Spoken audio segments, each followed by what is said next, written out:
تو معراج کا مضمون بہت عظیم مضمون ہے، معمولی مضمون نہیں ہے، اور یہ وہ مضمون ہے جسے خود رب اکبر نے بڑے شان و شکوہ کے ساتھ ادا کیا ہے۔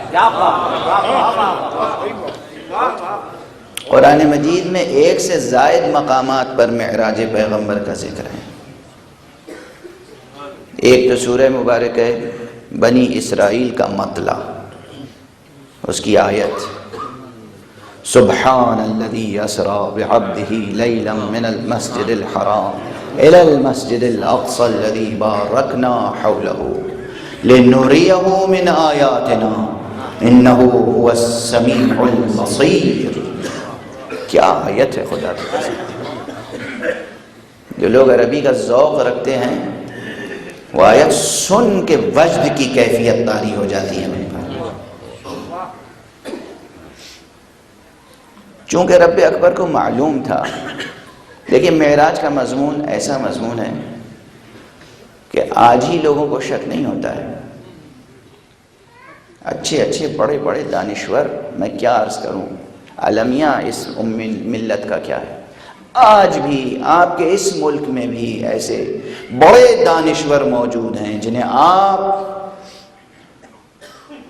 نئی نسل کے لیے ایک سورس کے طور پر پہچانتے ہیں۔ ایسی شخصیتیں جو ٹی وی پہ آتی ہیں، میڈیا میں آتی ہیں، ان سے سوالات ہوتے ہیں، وہ جواب دیتے ہیں، مگر وہ معراج پیغمبر کے قائل ہی نہیں ہیں۔ آج بھی ایسے لوگ ہیں۔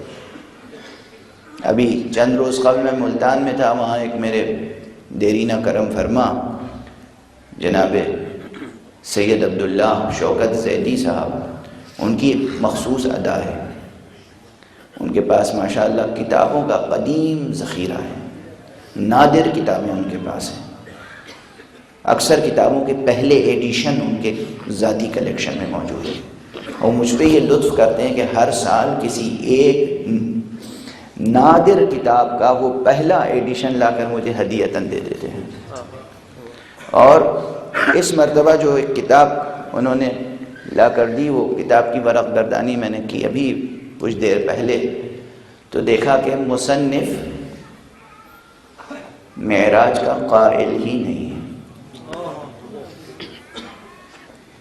نام نہیں لوں گا، ہماری سیرت یہ ہے کہ بڑے بڑوں کا نام ممبر پہ نہیں ہے۔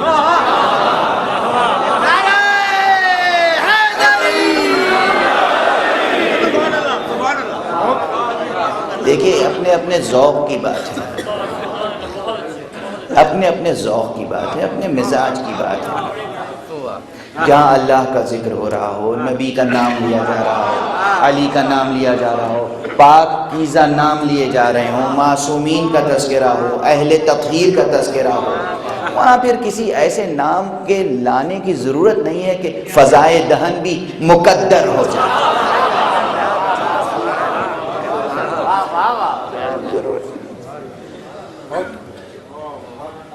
لیکن بس حیف ہے کہ لوگ معراج کے منکر ہیں، آج بھی منکر ہیں اور کل بھی منکر تھے۔ چونکہ یہ گفتگو کل اور پرسوں بھی جاری رہے گی تو غالباً آج کی گفتگو تمہیدی ہی مطالب میں گزر جائے گی۔ جو لوگ منکر ہیں ان میں سے 2 قسم کے لوگ ہیں۔ کچھ تو کہتے ہیں کہ یہ معراج سرے سے معراج نہیں تھی، خواب دیکھا تھا پیغمبر نے۔ کچھ لوگ وہ کہتے ہیں خواب کے تک کے قائل نہیں، یہ بات ہے ہی نہیں، جسمانی معراج نہیں ہوئی تھی، روحانی معراج ہوئی تھی۔ توجہ رکھیے گا دونوں جملوں سے، جسمانی معراج نہیں تھی، روحانی معراج تھی۔ یہ جو لوگ کہتے ہیں کہ جسمانی معراج نہیں تھی، روحانی معراج تھی، یہ بھی 2 گروہوں میں ہیں۔ ایک وہ سادہ لوح ہیں جو اس جملے کو سمجھ نہیں سکتے کہ کہہ کیا رہے ہیں،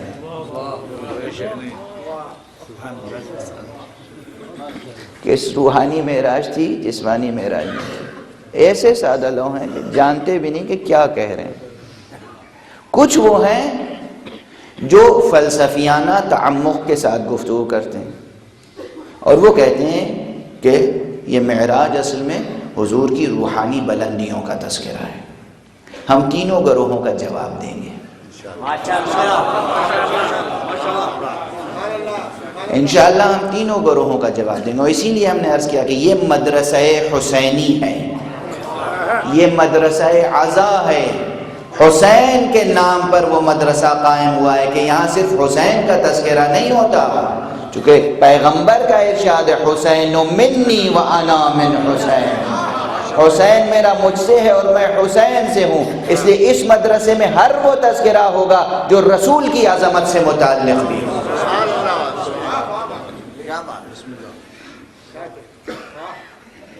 جو لوگ فرماتے ہیں کہ خواب تھا، میں جملہ عرض کیا کرتا ہوں کہ جو لوگ کہتے ہیں کہ خواب تھا انہیں آپ اپنے خیال سے بھی نکال دیں۔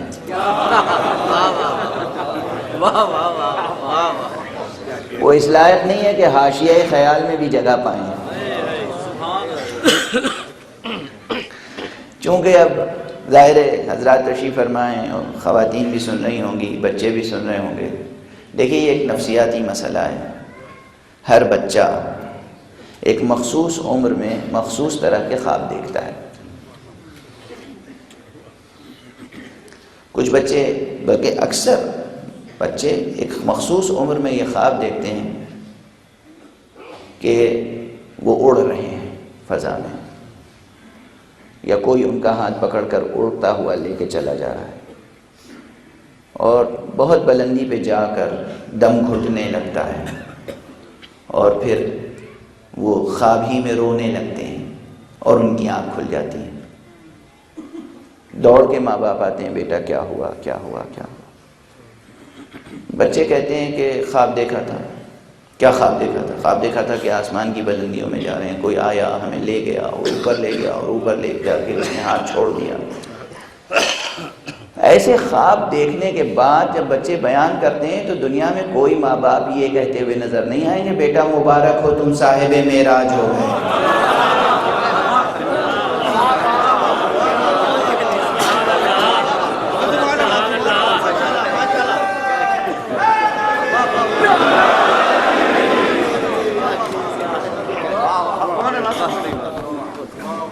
کسی کو سنا یا معلوم ہوا کہ صبح ہوئی تو انہوں نے اپنے خاندان بھر میں اور محلے بھر میں اعلان کرا دیا کہ بھئی آئیے آج جشن ہے، آج نذر ہے، آج نیاز ہے، شیرینی تقسیم ہوگی، کیوں آج میرا بچہ صاحب معراج ہو گیا۔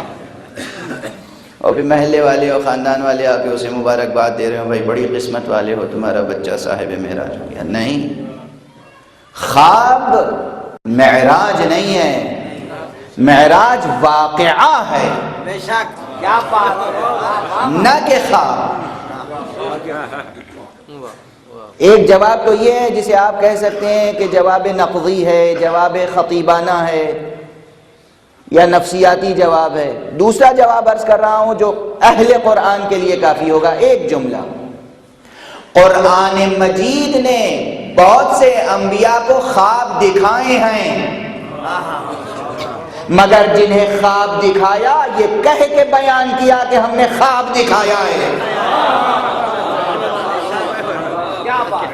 حضرت ابراہیم کو خواب دکھایا تو یہ کہہ کے بیان کیا کہ ہم نے خواب دکھایا ہے۔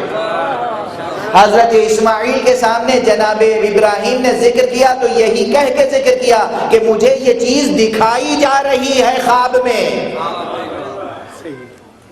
اگر معراج خواب ہی ہوتی تو پروردگار عالم اسے خواب ہی کہہ کر بیان کرتا، مگر پروردگار عالم نے قرآن مجید میں خواب کہہ کر بیان نہیں کیا ہے، ایک واقعے کے طور پر بیان کیا ہے۔ جب خدا واقعہ بیان کر رہا ہو اور مسلمان خواب کہہ رہا ہو تو پھر اس کے اسلام کی کیا قدر و قیمت رہ جائے گی؟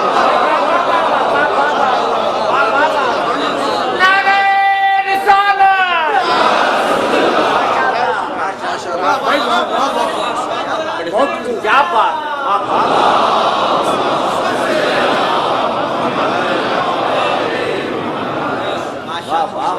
خدا کہہ رہا ہے واقعہ ہے۔ قرآن مجید قرآن مجید میں جناب ابراہیم کو خواب دکھایا، کہا خواب دکھایا. خود ہمارے نبی کو دوسرے مواقع پہ خواب دکھایا، کہا خواب دکھایا. معراج کے لیے نہیں کہا کہ خواب دکھایا. ہم نے اپنے حبیب کو خواب میں مسجد اقصیٰ کی سیر کرائی، ہم نے اپنے نبی کو خواب میں سدرۃ المنتہا کی سیر کرائی، ہم نے اپنے نبی کو خواب میں مقام قاب قوسین و ادنیٰ کی سیر کرائی. نہیں، یہ نہیں ہے. پروردگار نے واقعے کے طور پر پیش کیا ہے. اور وہ بھی دوسرا مسئلہ، جو لوگ خواب کہہ کر انکار کرنا چاہتے ہیں وہ تکذیب قرآن کے مرتکب ہیں، تکذیب خدا کے مرتکب ہیں. اور اس کے بعد قرآن مجید نے یہ کہہ کر نقل نہیں کیا ہے کہ میرا مصطفیٰ کہتا ہے کہ میں خواب پر گیا، میں معراج پر گیا. قرآن مجید کہتا ہے کیا کہنا اس معبود کا، سبحان الذی اسری بعبدہ، پاک ہے، منزہ ہے، مقدس ہے، بلند ہے، برتر ہے وہ ذات جو اپنے بندے کو راتوں رات لے گئی. اب بھی اگر کوئی معراج کے واقعے میں، اسراء کے واقعے میں شک کرے، تکذیب قرآن کے علاوہ صراحتاً تکذیب پروردگار لازم آتی ہے. یعنی پیغمبر نہیں کہہ رہے کہ میں معراج پر گیا تھا، خدا کہہ رہا ہے میں معراج پر لے گیا تھا.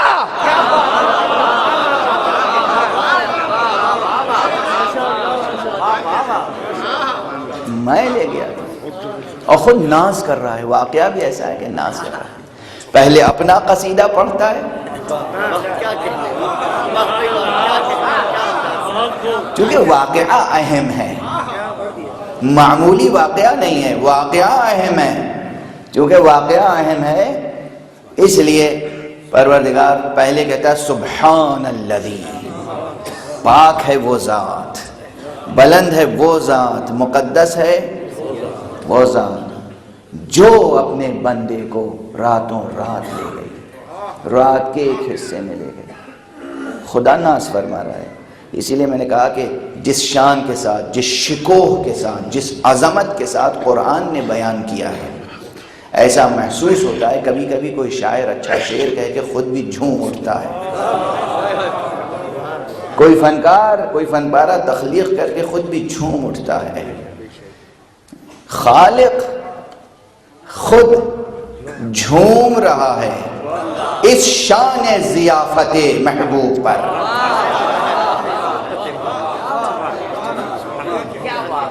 کیا شان ضیافت ہے. نہیں کبھی یہ ہوتا ہے کہ مہمان آپ بلاتے ہیں اور جب رخصت ہوتا ہے تو مہمان کہتا ہے کہ بھائی ماشاءاللہ بڑی اچھی دعوت تھی، بہت اچھی میزبانی تھی. اور یہ کیفیت یہ ہے کہ یہاں میزبان کہہ رہا ہے کہ دیکھیے تو صحیح میں نے کیسی دعوت کی تھی، دیکھیے تو صحیح میں نے دعوت کیسی کی تھی. یہاں یہ کیفیت ہے. سبحان الذی اسری بعبدہ، کیا کہنا اس معبود کا جو راتوں رات لے. اب اس کے بعد بھی اگر کوئی شخص منکر معراج ہو، اب میں پھر عرض کروں گا کہ نام نہیں لوں گا کہ کہاں سے یہ فتنہ جاگا ہے. یہ فتنہ صدر اسلام سے شروع ہوا، وہیں سے شروع ہوا. جس کے بیٹے نے یہ کہا ہے کہ کوئی وحی نہیں نازل ہوئی تھی، کوئی ملک نہیں آیا تھا، یہ تو بنی ہاشم نے حکومت قائم کرنے کے لیے ایک ڈھونگ رچا تھا. بیٹے نے یہ کہا ہے، باپ نے وہ کہا ہے.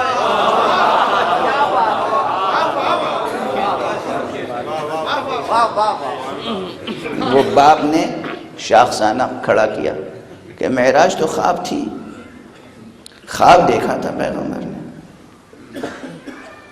اور سہارا کس کا لیا؟ سہارا کون بنا؟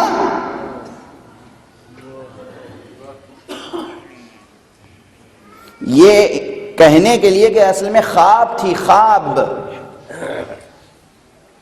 سہارا اسی کا لیا جس کا میدان جنگ میں لیا تھا.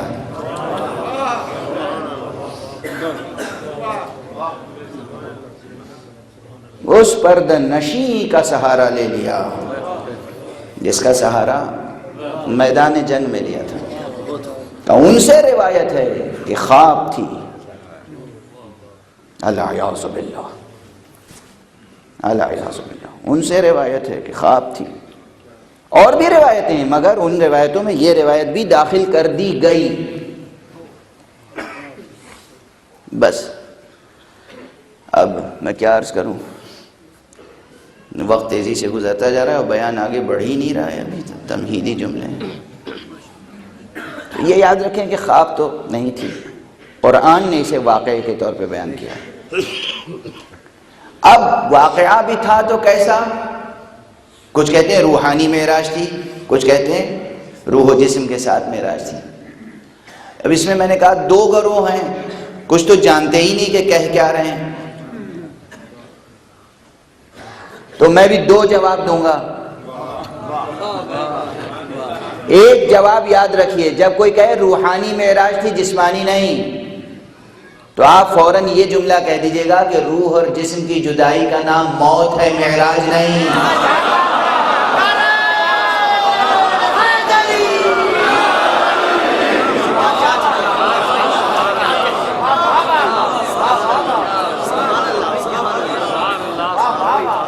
روح اور جسم کی جدائی کا نام موت ہے، معراج نہیں ہے. آپ معراج کے قائل ہیں یا موت کے؟ کیا کہہ رہے ہیں؟ جسم یہاں رہا، روح پر پرواز کر گئی. جسم کو چھوڑ کر روح کے پرواز کرنے کا نام ہے موت. جسم کو ساتھ لے کر روح کے پرواز کرنے کا نام ہے معراج. صلوات پڑھ دیں محمد و آل محمد.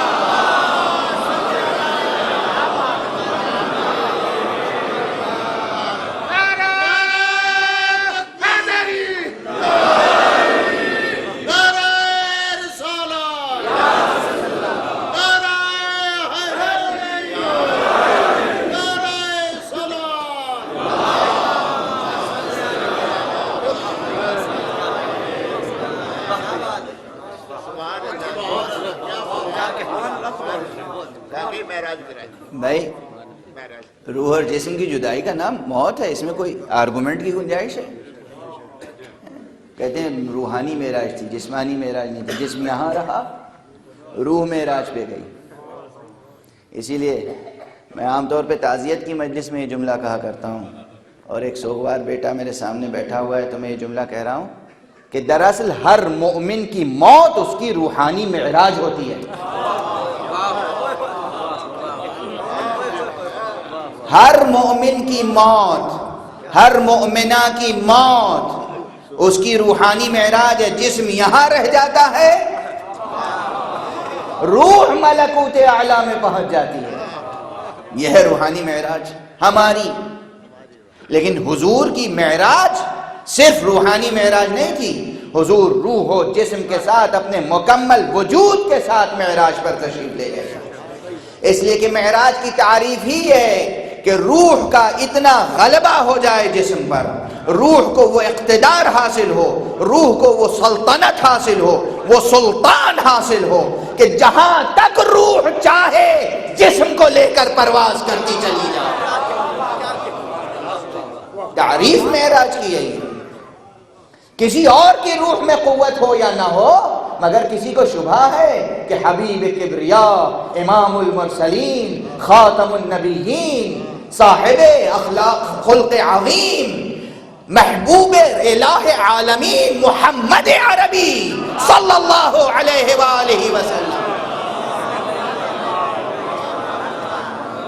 ان کی روح کی قوت کا اندازہ کوئی کر سکتا ہے؟ کیسی قوت تھی؟ یہاں پر ٹھہر کے میں ایک جملہ کہنا چاہتا ہوں، اور یہ سب بھی سمجھیے تمہیدی جملے ہیں. یہ سب ابھی واقعہ معراج بیان کرنا شروع نہیں کیا ہے میں نے. یہ تو عنوان معراج پر وارد ہونے والے اعتراضوں کا جواب ہے. ابھی اعتراض نقل کر رہا ہوں، جواب عرض کر رہا ہوں، وہ بھی مختصراً. ایک صلوات پڑھ دیجئے بلند آواز.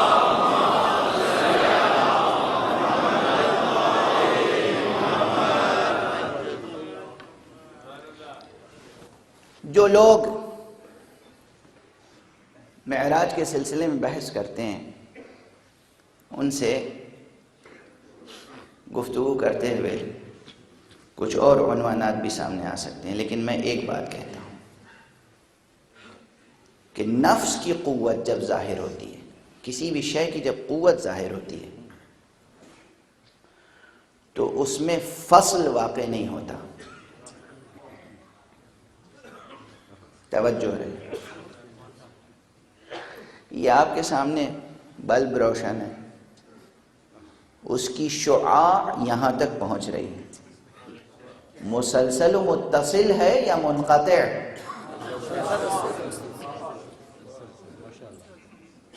ایسا تو نہیں کہ بلب ہے اور بلب کے چاروں طرف پہلے اندھیرا ہے اور اس کے بعد تھوڑی دیر کے بعد روشنی، تھوڑی دور کے بعد روشنی. یہ فاصلہ ہے؟ فاصل ہے؟ نہیں. میں گفتگو کر رہا ہوں، یہ ساؤنڈ انرجی جو یہاں سے جنریٹ ہو رہی ہے، یہ ساؤنڈ جو یہاں سے آپ تک پہنچ رہی ہے، یہ مسلسل ہے یا منقطع؟ میں نے گفتگو کی، یہاں سے وائبریشن شروع ہوا، ویو لینس یہاں سے بننا شروع ہوئی اور مسلسل پھر آپ کے گوشے سماعت تک پہنچی. الیکٹرک کرنٹ، یہاں سے ہم نے سوئچ آن کیا اور وہاں چراغ جلا، وہاں بلب روشن ہوا، لیکن یہ الیکٹرک کرنٹ متصل ہے، مسلسل ہے یا منقطع ہے؟ درمیان میں اگر کٹ جائے کہیں پر بھی تو بلب نہیں جلے گا. جہاں بھی یہ سلسلہ ہے کہ قوتوں کا نفوذ و نفاذ ہے، وہاں بلا فصل ہے.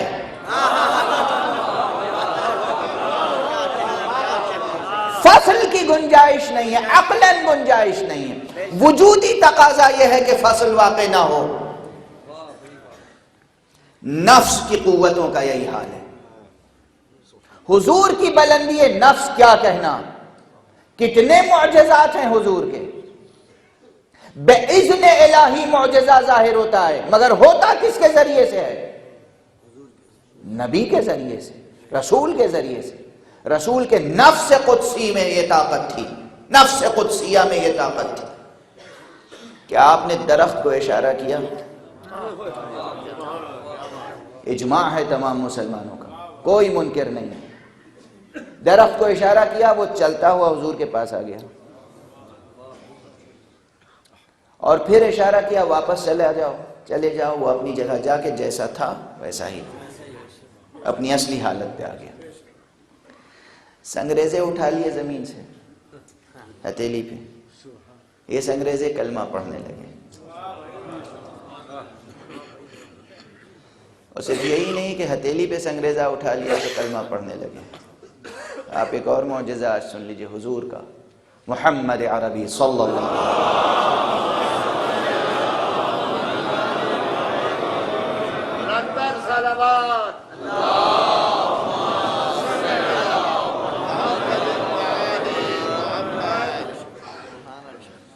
حضور ہیں مکے میں. مکے کا اب تو نقشہ اب بھی خیر نشیب و فراز کم تو نہیں ہوا ہے، حالانکہ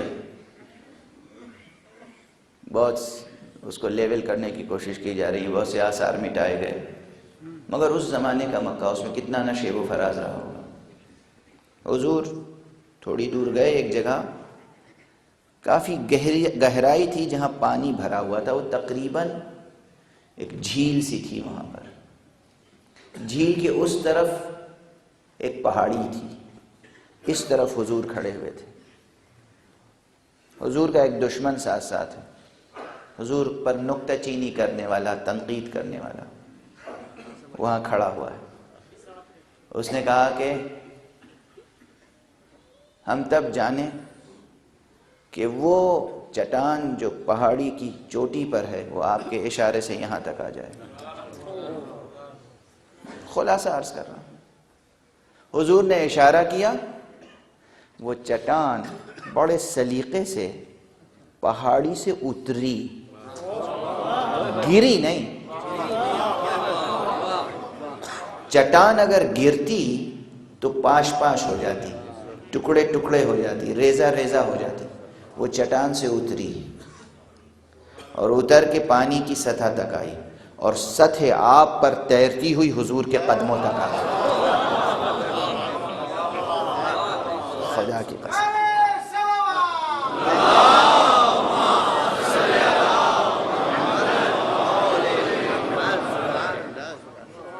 خدا کی قسم. اس کے بعد حضور نے پھر اسے اشارہ کیا اور حکم دیا وہ اسی طرح. دیکھیے چوٹی سے اترنا تو سمجھ میں آ سکتا ہے اور اس کی تعویل ہو سکتی ہے کہ صاحب وہ چٹان لڑک کے نیچے آ گئی تھی ہوا سے، آپ اسے اترنا کہہ رہے ہیں. مگر پھر آپ نے اشارہ کیا اور وہ واپس اپنی منزل تک پہنچی. غور فرمایا، یہ معجزہ حضور کا کتابوں میں موجود ہے. یہ تمام معجزات، کیا حضور نے اشارہ کیا چاند کو، 2 ٹکڑے ہو گیا. یہ معجزہ قرآن مجید میں موجود ہے. اقتربت الساعۃ وانشق القمر. ارے قیامت آ گئی تھی، قیامت. جان بوجھ کر یہ ترجمہ کر رہا ہوں کیونکہ بعض حضرات اعتراض کرتے ہیں شق القمر پر، اور وہ کہتے ہیں کہ جناب آپ حضرات بھی کس دنیا میں رہتے ہیں، ایسے معجزے بیان کرتے ہیں. آج کے سائنٹیفک دور میں یہ جو سیلیسشیل باڈیز ہیں، یہ جو اجرام سماویہ ہیں، یہ جو ستارے اور سیارے ہیں، یہ ایک ذرا سا اپنی جگہ سے ادھر ادھر ہو جائے تو قیامت آ جائے. یہ پورا نظام شمسی درہم برہم ہو جائے. یہ کیسے ممکن ہے کہ چاند 2 ٹکڑے ہو اور پھر یکجا ہو جائے؟ ہم کہتے ہیں جو اعتراض آپ کر رہے ہیں اس کی تصویر کشی خود قرآن نے کر دی ہے.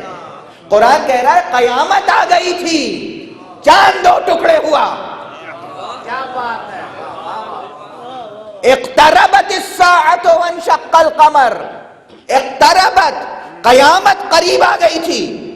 سچ کہہ رہے ہیں آپ، سائنسداں غلط نہیں کہتا. مگر معجزہ کہتے کسے ہیں؟ معجزہ کہتے ہی اسے ہیں کہ ناممکن کو ممکن بنا کر دکھا دے خدا، یا خدا کا نمائندہ. یہی ہے معجزہ. اور آپ اس ایک لمحے کو کہہ رہے ہیں. میں کہتا ہوں اب بھی انسان اتنے گناہ کر رہا ہے کہ آج قیامت برپا ہو جانی چاہیے. اگر قیامت نہیں آ رہی ہے تو یہ بھی لطف محمد عربی ہے. صلوات پڑھ دیں محمد و آل محمد.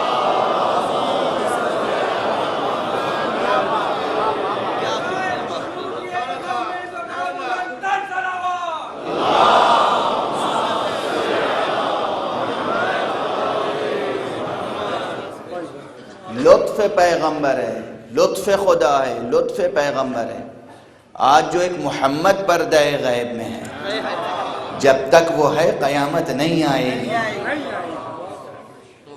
جان محمد ہے. اس وقت بھی قیامت آ گئی تھی. یعنی سوال اتنا سنگین تھا مشرکین و کافرین کا، اتنا سنگین سوال تھا کہ قیامت آ جاتی. مگر یہ حضرت کی روحانیت تھی، آپ کی شخصیت کی جاذبیت تھی، آپ کی قوت تھی اور لطف الہی تھا کہ آئی ہوئی قیامت ٹل گئی، چاند 2 ٹکڑے ہوا اور پھر اپنی اصلی حالت پہ آ گیا. اب میں سوال کر رہا ہوں، یہ نفس مصطفیٰ کی قوت درخت کو قریب لے آتی ہے اور دور لے جاتی ہے، پتھر کو، چٹان کو پہاڑی کی بلندی سے نیچے لاتی ہے اور پانی کی سطح پر تیراتی ہوئی قریب لاتی ہے، پھر واپس لے جاتی ہے. آسمان پر چاند کو 2 ٹکڑے کرتی ہے. یہ بلا فصل ہے یا متصل؟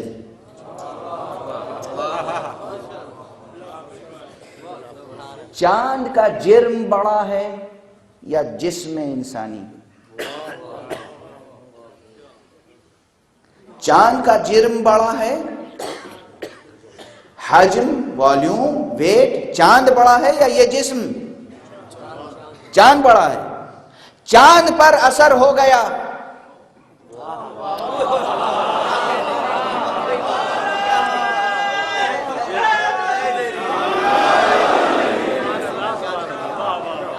درخت کی جڑیں زمین میں ہوتی ہیں، وہ حرکت نہیں کر سکتا، حضور کے اشارے سے اس نے حرکت کی۔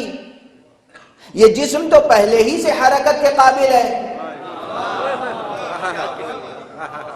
تو جو معجزے پیغمبر کی ذات اقدس سے ظہور پذیر ہوئے ہیں ان کی روشنی میں کہا جا سکتا ہے اگر حضور خود فرماتے کہ میں اپنے جسم کے ساتھ معراج پر گیا تب بھی انکار کی گنجائش نہ تھی، جائے کہ خدا فرما رہا ہے کہ میں لے گیا۔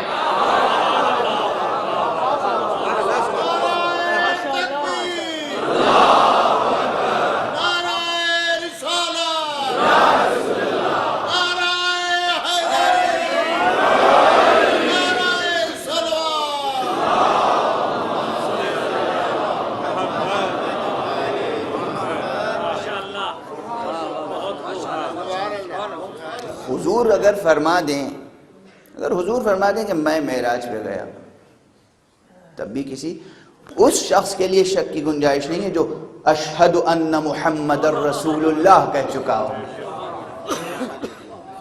اور اگر اب بھی شک کرے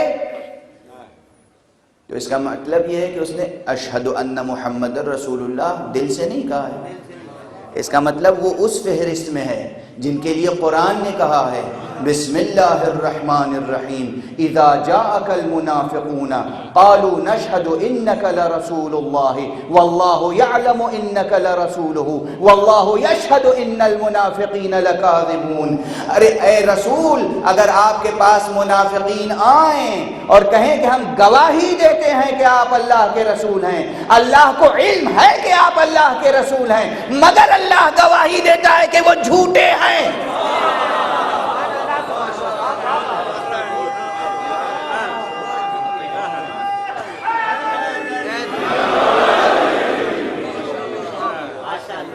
اگر حضور کہہ دیں تب بھی گنجائش نہیں، جائے کہ اللہ سبحانہ و تعالی فرما رہا ہے اور اپنی ثنا اپنی تسبیح بیان کر کے فرما رہا ہے کہ سبحان الذی اسری بعبدہ لیلا من المسجد الحرام الی المسجد الاقصی۔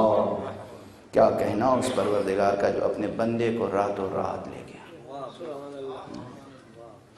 یہ تو سب ابھی تمہیدی گفتگو ہے، بیان کوشش کروں گا کہ کل اور پرسوں میں سمٹ جائے، اس لیے کہ معراج کا سفر کیا دلکش سفر ہے، کیا حسین سفر ہے، کیا نورانی سفر ہے، اور پھر منزلیں کتنی حسین ہیں، اور منزل آخر تو قیامت کی منزل ہے جہاں ایسے ایسے حجاب اٹھے ہیں اور ایسی ایسی آیات الہیہ سامنے آئی ہیں کہ پروردگار فرماتا ہے ہم نے اپنی بڑی نشانی مصطفیٰ کو دکھائی۔